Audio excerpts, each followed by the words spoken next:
माँ, अंजलि की माँ की तबीयत बहुत ख़राब है। या तो आप अंजलि को उनके पास भेज दो या फिर हम उनको यहाँ बुला लेते हैं। कुछ दिन यहाँ देखभाल होगी तो ठीक हो जाएंगी। यह बात सुनते ही किशोर की माँ सरिता जी का मुंह बन गया। अच्छा, भेज दिया तुझे? अरे इस बात को वो महारानी खुद भी तो कह सकती थी, लेकिन हर बात के लिए तुझे ही इस्तेमाल करती है।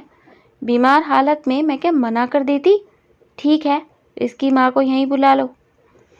सरिता जी ने अपने बेटे के सामने कह तो दिया था, लेकिन अंदर ही अंदर उन्हें गुस्सा आ रहा था, क्योंकि वह चाहती ही नहीं थी कि अंजलि की माँ घर आए।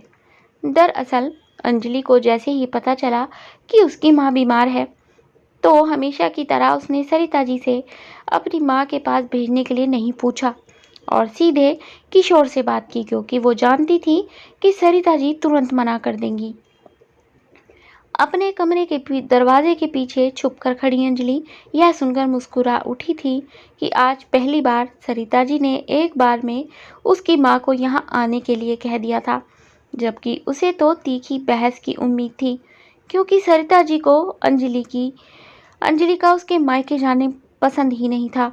वह जल्दी से किशोर के साथ जाकर अपनी माँ को साथ ले आई। दरअसल अंजलि की माँ को पथरी की शिकायत थी और वह डर के मारे ऑपरेशन नहीं करवा रही थी।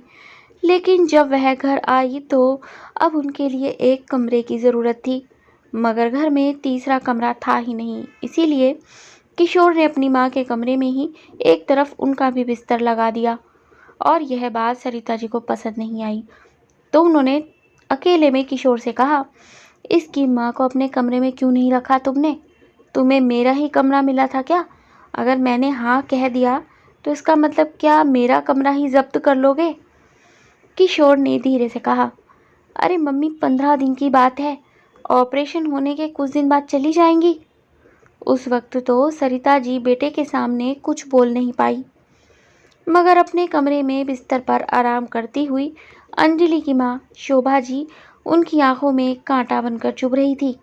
अंजलि और किशोर ने उन्हें तुरंत डॉक्टर को दिखाया, लेकिन सारे चेकअप के बाद पता चला कि अभी ऑपरेशन नहीं हो सकता, क्योंकि उनका बीपी हाई है और डायबिटीज़ भी बढ़ चुकी है।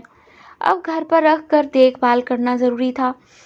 डॉक्टर के यहाँ से आने के बाद अंजलि ने उनको आराम करने को कहा और खुद उनके लिए खिचड़ी बनाने के लिए चली गई।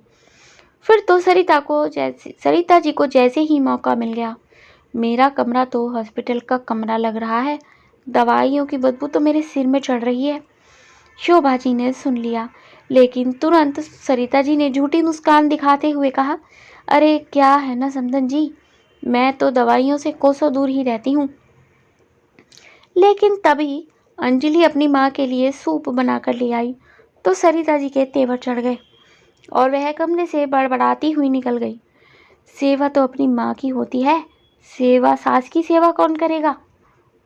यह सुनकर अंजलि हैरान थी कि मम्मी जी ने खुद ही तो इन्हें यहाँ आने को कहा था, तो फिर अब बुरा क्यों लग रहा है?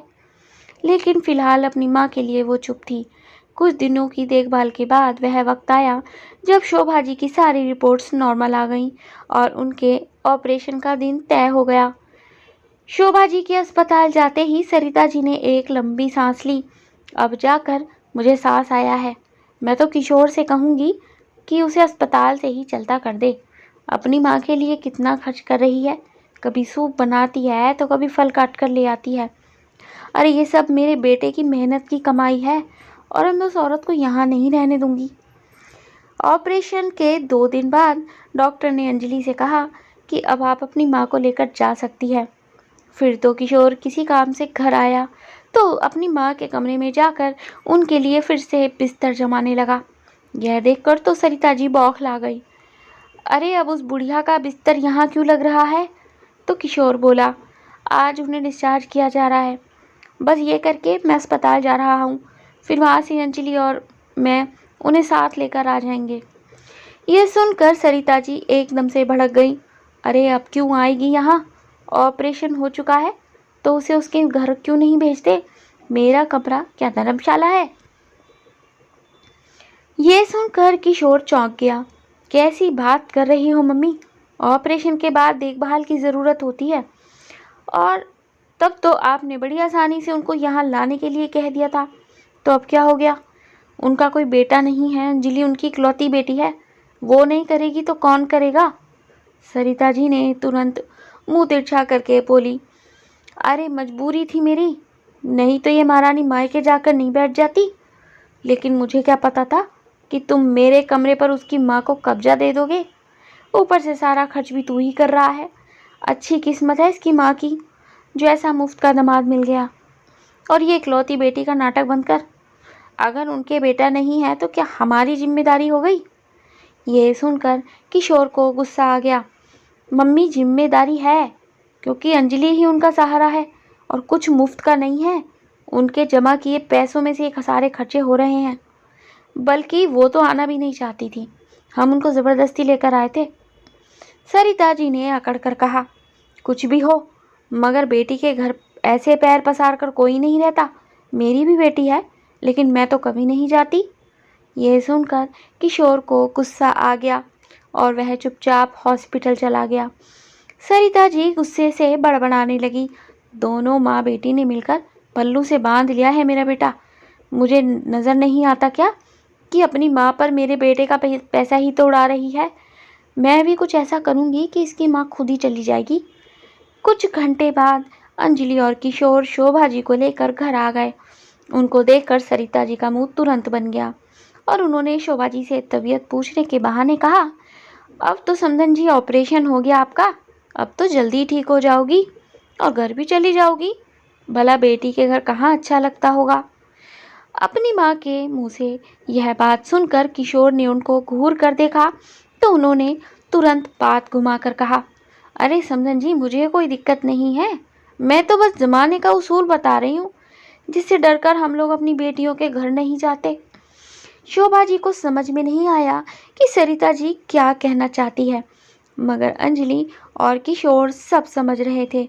फिर तो धीरे धीरे सरिता जी ने बात को घुमा फिरा कर अंजलि को ताने देने शुरू कर दिए। अंजलि फल काट कर लाती तो सरिता जी कहती, अरे बहू, तुम तो एक दिन में ही अपनी माँ का 5 किलो खून बढ़ा देना चाहती हो। अरे वो बीमार है तो इतना खाने की ताकत भला कहाँ होगी। तो शोभा जी ने भी कहा, हाँ अंजलि, मुझसे इतना खाया नहीं जाता। धीरे धीरे सरिता जी कामयाब होने लगी, क्योंकि अब शोभा जी सब समझ रही थी और बार बार अपनी बेटी से कह रही थी कि बेटा मुझे घर भेज दे। तो अंजलि कहती कि अरे माँ, अभी तो आप इतनी कमज़ोर हो, कुछ दिन यहाँ रहो, जब ठीक हो जाओगी तो चली जाना। और जब किशोर भी यही कहता तो शोभा जी खामोश रह जाती थी, मगर अकेले में सरिता जी उनसे कहती, समधन जी, सीधी बात है, मुझे तो अगर कभी कुछ हो भी जाएगा ना, तो अभी मैं अपनी बेटी के घर तो कभी नहीं जाऊंगी। शुक्र है भगवान ने मुझे एक बेटा दिया है, मेरे लिए तो वही काफ़ी है। अरे बेटी को विदा कर दिया तो फिर वो तो पराए घर की हो गई ना। बेटी के ससुराल में माँ रहे तो ससुराल वालों को भी एक दिन बुरा लगने लगता है। उस दिन शोभा जी को समझ में आ गया कि सरिता जी कहना क्या चाहती हैं।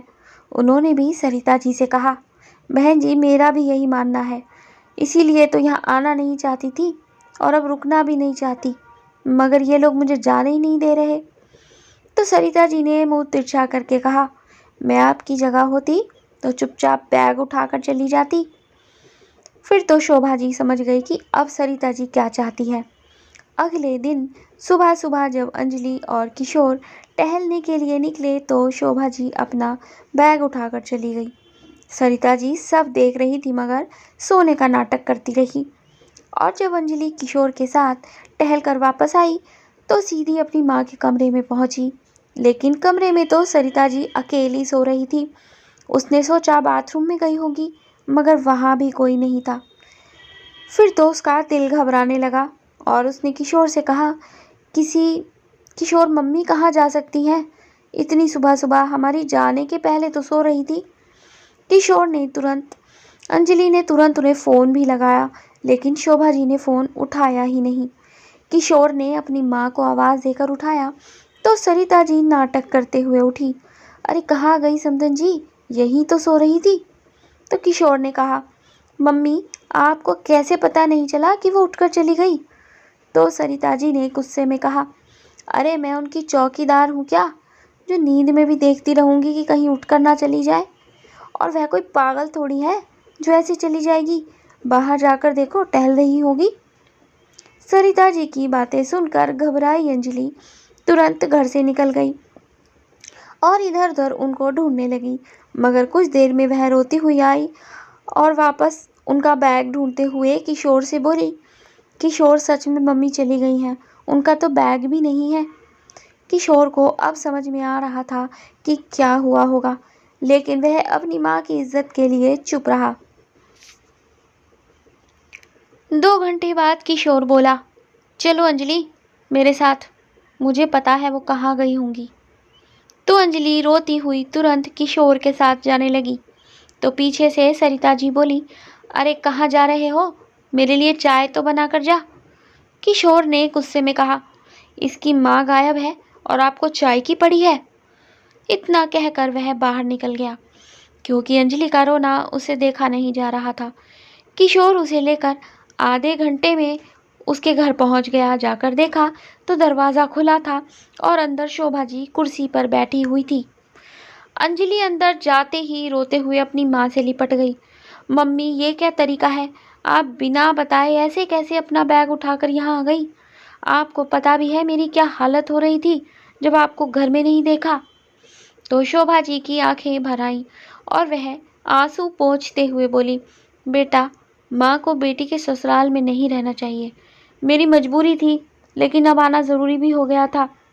किशोर सब समझ गया कि क्या हुआ होगा। उधर सरिता जी गुस्से में बैठी अपनी बेटी से फ़ोन पर कह रही थी, दोनों को बस उस बुढ़िया की फिक्र है, मेरी नहीं। लेकिन मैं यह सोच रही हूँ, कहीं उस बुढ़िया ने सब सच बता दिया तो क्या होगा। तो उनकी बेटी पूजा ने कहा, मम्मी, क्या फ़र्क पड़ता है अगर सच बता भी दे, ये आपका घर है, आपसे कोई सवाल नहीं कर सकता। तभी किशोर अंजलि के साथ वापस आ गया। तो सरिता जी गुस्से में चिल्लाई, लापता माँ मिल गई हो तो इस माँ से भी कुछ पूछ लो, सुबह से चाय का इंतज़ार कर रही हूँ।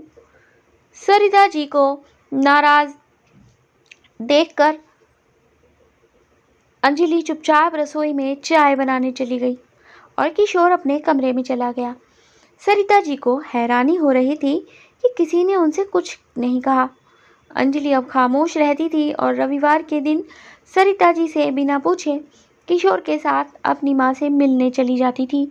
और अब यही बात सरिता जी को अंदर ही अंदर काट रही थी। उन्होंने एक दिन किशोर से कहा कि जब से इसकी माँ यहाँ से वापस गई है, ये तो मुंह उठाकर हर रविवार को माँ के चली जाती है, मुझसे पूछना भी ज़रूरी नहीं समझती। तो किशोर ने कहा, पूछ कर क्या होगा, आप उसे जाने दोगी क्या? यह सुनकर सरिता जी का चेहरा लटक गया, लेकिन अंदर ही अंदर गुस्सा और भी बढ़ गया। मेरा तो बेटा ही मेरे खिलाफ खड़ा कर दिया है इन दोनों माँ बेटी ने। एक दिन जब किशोर और अंजलि शोभा जी से मिलने गए थे, तो सरिता जी को तेज बुखार आ गया और वो ठंड के मारे कांपने लगी। जैसे ही दोनों वापस आए तो सरिता जी गुस्से से तिल मिलाते हुए बोली, जब देखो अपनी माँ के पास जाकर बैठ जाती है, अरे यहाँ बुखार में तड़प रही हूँ मैं। लेकिन सरिता जी हैरान हो गई कि उनके कहने का किसी पर कोई असर नहीं हो रहा है और दोनों चुपचाप कमरे में चले गए। तो पीछे से सरिता जी उठकर आई और किशोर से बोली, अरे यहाँ आकर बैठ गया, ये नहीं कि मुझे डॉक्टर के पास ले चले, देख नहीं रहा मैं कैसे काँप रही हूँ। किशोर ने अपने लैपटॉप को खोलते हुए कहा, मैं नहीं जा सकता, आप पूजा को बुला लो। यह सुनकर तो सरिता जी एकदम से फट पड़ी, अरे मैं यहाँ बुखार में तप रही हूँ और तू लैपटॉप खोलकर बोल रहा है कि पूजा को बुला लो। अरे ये फर्ज तेरा है या पूजा का?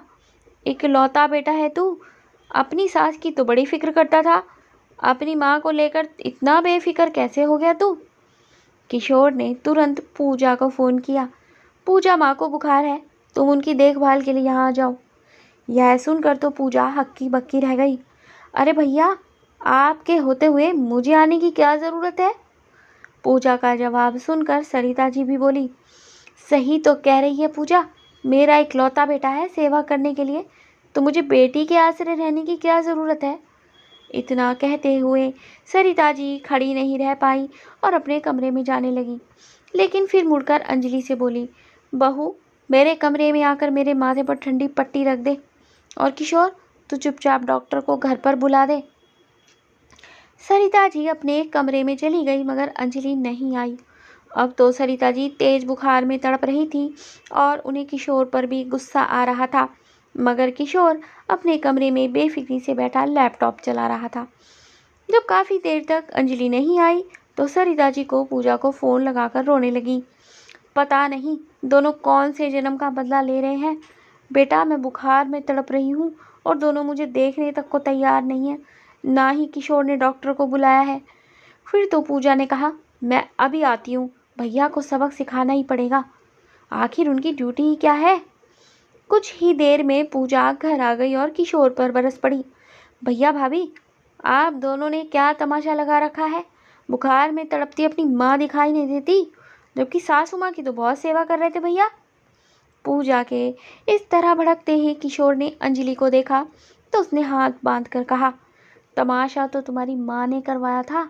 मेरी माँ को इतना परेशान किया कि आपकी माँ ने जो चुपचाप बैग उठाकर चली गई। मेरी माँ, सोचो क्या गुजरी होगी मेरे दिल पर जब मेरी माँ का ऑपरेशन हुआ था और ऐसी हालत में उठकर चली गई।